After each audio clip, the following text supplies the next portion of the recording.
നമസ്കാരം, തുഞ്ചൻ വിഷൻ അപ്ഡേറ്റ്സിലേക്ക് സ്വാഗതം. Saint Joseph international fire and safety academy JIFSA. കുട്ടികളടക്കം 22 പേരുടെ ജീവൻ നഷ്ടമായ താനൂർ ബോട്ടപകടത്തിൽ മരിച്ചവരുടെ അവകാശികൾക്കും ചലനശക്തിയും ഓർമ്മശക്തിയും നഷ്ടപ്പെട്ട കുട്ടികൾക്കും സർക്കാർ നൽകിയ സാമ്പത്തിക സഹായം അപര്യാപ്തമാണെന്നും കൂടുതൽ സഹായം നൽകണമെന്നും ആവശ്യപ്പെട്ട് അവകാശികൾ നൽകിയ ഹർജി ബോട്ട് ദുരന്തത്തെപ്പറ്റി അന്വേഷിക്കുന്ന justice VK. Mohanan judicial commission തനിക്ക് അധികാരമില്ലെന്ന കാരണത്താൽ തള്ളി. കമ്മീഷന്റെ ടേംസ് ഓഫ് റഫറൻസിൽ നഷ്ടപരിഹാരം ഉൾപ്പെടുത്താത്തതുകൊണ്ട് തീരുമാനമെടുക്കാൻ കമ്മീഷന് കഴിയില്ലെന്ന് പറഞ്ഞുകൊണ്ട് അപേക്ഷ ജസ്റ്റിസ് വി.കെ. മോഹനൻ തള്ളിയത്. കഴിഞ്ഞ ദിവസം തിരൂർ പൊതുമരാമത്ത് വകുപ്പ് റെസ്റ്റ് ഹൌസിൽ നടന്ന ജസ്റ്റിസ് വി.കെ. മോഹനൻ കമ്മീഷന്റെ 8ാമത് ഹിയറിംഗിൽ നഷ്ടപരിഹാരം അനുവദിക്കുന്നതിന് കമ്മീഷന് അധികാരമില്ല എന്ന വാദമാണ് സർക്കാർ വക്കീൽ ഉന്നയിച്ചത്.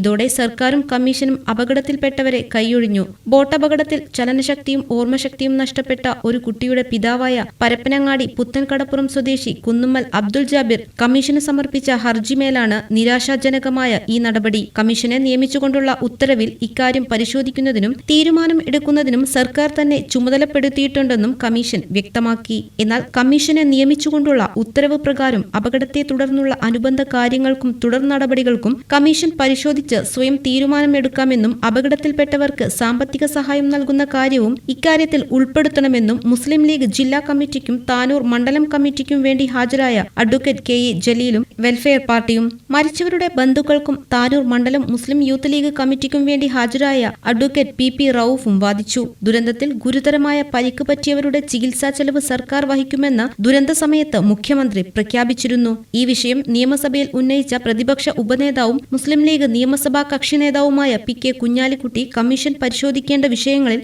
സാമ്പത്തിക സഹായം നൽകുന്നത് സംബന്ധിച്ച് സർക്കാർ തീരുമാനമെടുക്കണമെന്ന് ആവശ്യപ്പെട്ടിരുന്നു. ചികിത്സാ ചെലവിന്റെ കാര്യത്തിൽ കമ്മീഷന് തീരുമാനമെടുക്കുമെന്നതായിരുന്നു തുറമുഖ വകുപ്പ് മന്ത്രി കൊടുത്ത മറുപടി. ഇക്കാര്യവും അഭിഭാഷകൻ കഴിഞ്ഞ ദിവസം തിരൂർ ഗവൺമെന്റ് റെസ്റ്റ് ഹൌസിൽ നടന്ന കമ്മീഷൻ സിറ്റിംഗിൽ കമ്മീഷന്റെ ശ്രദ്ധയിൽപ്പെടുത്തി. എന്നാൽ സർക്കാരിന്റെ ഉത്തരവില്ലാതെ തനിക്കൊന്നും ചെയ്യാനാവില്ലെന്ന് കമ്മീഷൻ വ്യക്തമാക്കി. പരിക്കേറ്റ് ചികിത്സയിൽ കഴിയുന്നവർക്കും കൂടുതൽ സാമ്പത്തിക സഹായം ആവശ്യമുള്ളവർക്കും സർക്കാരിനെ സമീപിക്കാമെന്നും സർക്കാരിനെ സമീപിച്ചാൽ അവരുടെ അപേക്ഷകൾ സർക്കാർ ദയാപൂർവ്വം പരിഗണിക്കുമെന്ന് പ്രത്യാശിക്കുന്നതായി കമ്മീഷൻ വ്യക്തമാക്കി. അതേസമയം ബോട്ടപകടത്തിൽ പരിക്കേറ്റവർ മലപ്പുറം ജില്ലാ കളക്ടറെ സമീപിച്ചപ്പോൾ നേരിട്ട് സർക്കാരിനെ സമീപിക്കണമെന്നാണ് കഴിഞ്ഞ നവംബറിൽ കളക്ടർ പുറപ്പെടുവിച്ച ഉത്തരവിൽ പറയുന്നതെന്ന് മുസ്ലിം ലീഗ് അഭിഭാഷകൻ കമ്മീഷന് മുൻപാകെ ഹാജരാക്കി. ബോട്ടപകടത്തിൽപ്പെട്ടവരെ ചികിത്സിക്കുന്നതിനും മറ്റും ജില്ലാ കളക്ടറുടെ ദുരിതാശ്വാസ നിധിയിലേക്ക് സർക്കാർ നേരത്തെ നൽകിയ 25 ലക്ഷം രൂപയുടെ കാര്യം മറച്ചുവെച്ചാണ് കളക്ടർ ഫണ്ട് അനുവദിക്കാതെ സർക്കാരിനെ സമീപിക്കാൻ പരിക്കേറ്റവരോട് ആവശ്യപ്പെടുന്നത്. ഇതിനെ ശക്തമായി എതിർത്ത അഭിഭാഷകർ കളക്ടറുടെ നടപടി നിരുത്തരവാദിത്വമാണെന്നും കളക്ടറെ കമ്മീഷന് മുൻപാകെ വിളിച്ചുവരുത്തി ശാസിക്കണമെന്നും ആവശ്യപ്പെട്ടു. എന്നാൽ കളക്ടർക്ക് വേണ്ടി ഹാജരായ സർക്കാർ അഭിഭാഷകനും കളക്ടറെ സമീപിച്ചാൽ സഹായം അനുവദിക്കാമെന്ന നിലപാട് മാറ്റി സർക്കാരിനെ തന്നെ സമീപിക്കണമെന്ന നിലപാടിലേക്ക് മാറി. കേസിന്റെ തെളിവെടുപ്പും സാക്ഷി വിസ്താരവും ജനുവരി 21 മുതൽ 29 വരെ തിരൂരിൽ നടക്കുമെന്ന് കമ്മീഷൻ അറിയിച്ചു. TVN news.